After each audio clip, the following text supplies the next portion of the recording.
C'était donc l'opening de Namco Cross Capcom qui s'appelle Subarashiki Shinsekai et qui est donc l'opening d'un jeu sorti en 2005, crossover entre les sociétés Namco et Capcom, et d'un milliard de jeux et personnages différents présents dans ce jeu. Je dis un milliard, j'exagère.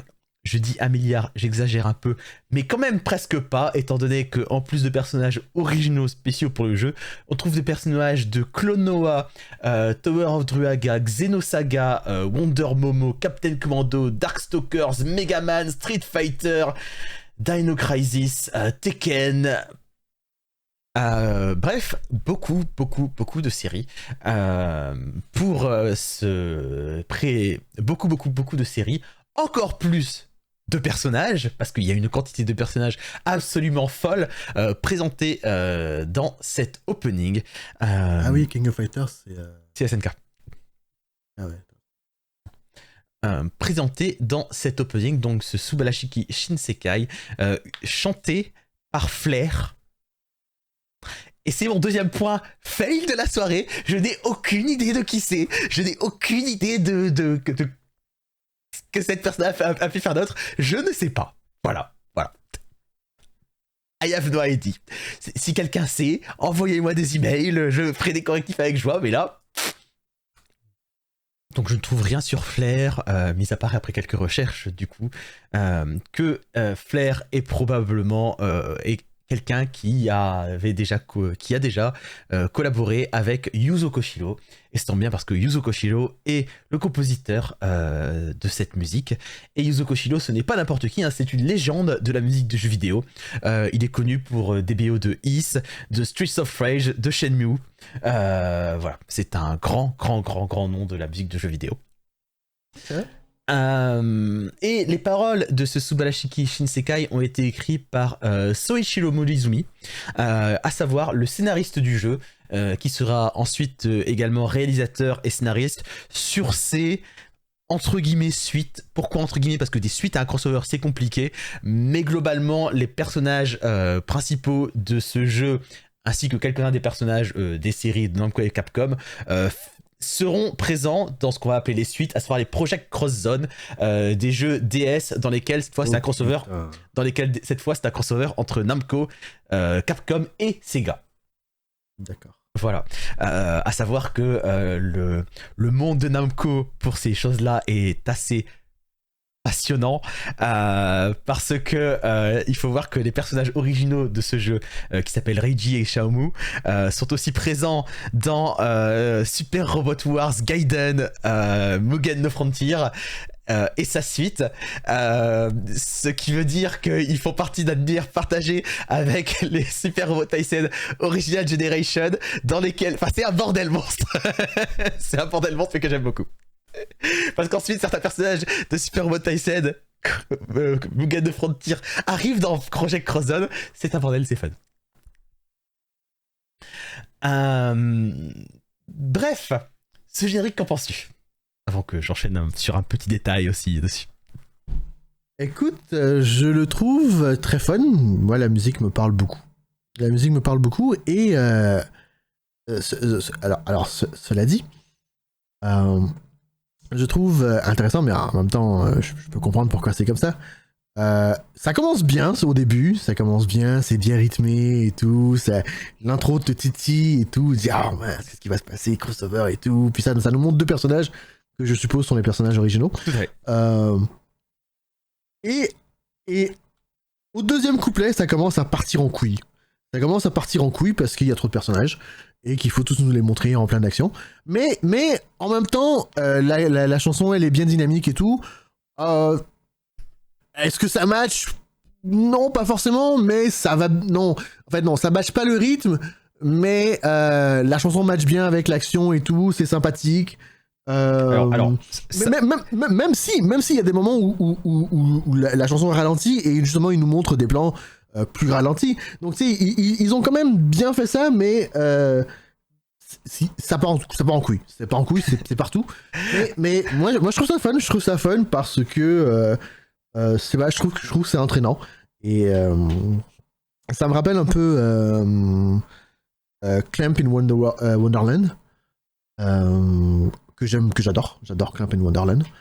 Et puis donc voilà, donc moi je trouve ça bien sympathique. Alors, le générique comment dire, j'ai une explication pour toi pour le générique Parakou. Hein. Ce générique a été animé par Hiroyuki Imaishi, réalisateur de Gurren Lagann, et son style et son style de design, son style d'animation et son style bordélique par moment, parce qu'il y a des scènes d'action absolument incompréhensibles, moi je trouve, dans cet opening. Je veux dire, oui, c'est animé et ça bouge de partout, mais c'est aussi parfois incompréhensible, et son style se retrouve vraiment Ah ouais, non, ceci explique cela. Tu comprends clairement qu'on lui a dit plus ou moins, ok, il faut montrer un maximum tous les personnages, et après ta carte blanche. Presque. Ouais. D'accord. En même temps, j'adore Imaishi, donc voilà quoi. Voilà. Ceci dit, tu dis que le rythme match pas sur toute la chanson et qu'il y a un moment ça part en couille. Non, en fait c'est pas que le rythme match pas, c'est que parce que la chanson est dynamique et eux et comme tu dis, comme c'est Imaishi, ils nous font en succession plein d'images qui vont partout. C'est pas que ça match pas, mais c'est qu'il n'y a pas de travail plus synchronisé, on va dire, si tu veux. Et je suis d'accord avec toi pour vraiment un beau générique, hein. C'est-à-dire que effectivement au début ça sent pas mal, puis en gros il y a vraiment des moments où t'as l'impression qu'on doit te montrer un personnage la seconde et c'est ça, et t'en peux plus. Genre tu vois une super scène d'action, tu te dis ok c'est bon maintenant ça va se calmer, et puis tu repars genre t'as un moment où tu vois genre tous les personnages des jeux de baston en même temps et tu fais wow on est encore reparti. Ouais. Mais pour autant je suis pas d'accord avec toi, en tout cas pour la partie rythme, sur le début et la fin de la chanson. Mais c'est pour ça que je dis oublie le mot rythme. Oublie le mot rythme. Mais du coup, moi pour parler du mot rythme, il y a un truc que je trouve très très cool sur ce générique, c'est que ce générique commence par des formes abstraites sur le beat justement. T'as par des formes abstraites qui battent le rythme.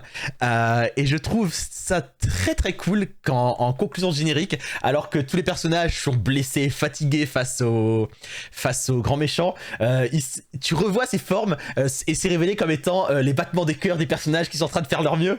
Et c'est sur le rythme de la chanson, et je trouve que ça fonctionne super bien en fait. T'as une espèce de payoff auquel tu t'attendais pas. Mais moi, ce que j'aime encore plus, c'est que c'est du QTE en fait. Ah oui, c'est du Quick Time Event. Oui, tu pourrais imaginer être en train de taper en rythme sur le truc. Et je trouve ça très cool. Et en plus, t'as vraiment ce côté où c'est stylisé différent pour chaque personnage, quoi. Typiquement, tu vois Cosmos, l'androïde de Xenosaga, et Cosmos, son battement de cœur, c'est plus un battement en forme de fréquence, parce que c'est une machine là où les autres ils ont tous un carré, un triangle ou un rond sur le cœur. Et du coup, il y a vraiment ce payoff sur la fin qui me rend la chose sympathique, et honnêtement plus sympathique que tous les, parce que cet opening c'est une espèce de doudou de Sakuga fan, et moi en fait je trouve qu'il en fait trop. Je trouve vraiment qu'il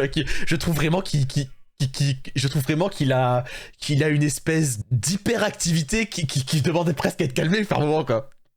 Ouais, mais au final ça donne quelque chose de cool. Ça donne quelque chose de cool. Ça donne quelque chose de cool, mais voilà, ce générique, c'est l'enfant hyperactif des génériques de jeux vidéo, et encore plus des jeux vidéo crossover, quoi. Absolument, ouais. Non, écoute, je trouve qu'il alors moi, je pense que tu sais, je suis pas un gros joueur de jeux vidéo, mais je regarde ce générique et il y a quelques phases que je reconnais, mais la plupart je les connais pas du tout.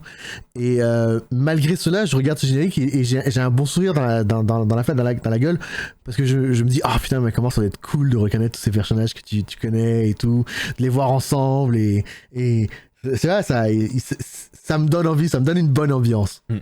Et vraiment, pour ce côté de voir les personnages ensemble, c'est quelque chose pour lequel je peux vraiment recommander ces jeux. Alors, j'ai pas fait Namco Cross Capcom, mais j'ai fait ces deux suites. Enfin, donc j'ai Project Cross Zone 1 et 2.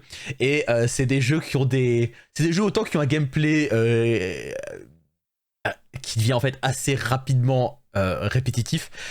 Autant c'est des jeux qui donnent des moments de personnages absolument incroyables de personnages de séries différentes qui parlent entre eux ou de trucs recréés. Project Cross Zone 2 par exemple recrée la pub Saturn de Segata Sanshiro et de Sakura Taisen, et c'est à mourir de rire, et ce sont vraiment des jeux à mourir de rire, et avec des super moments comme ça. Nice. Je vais te proposer qu'on classe. D'accord, classons-le.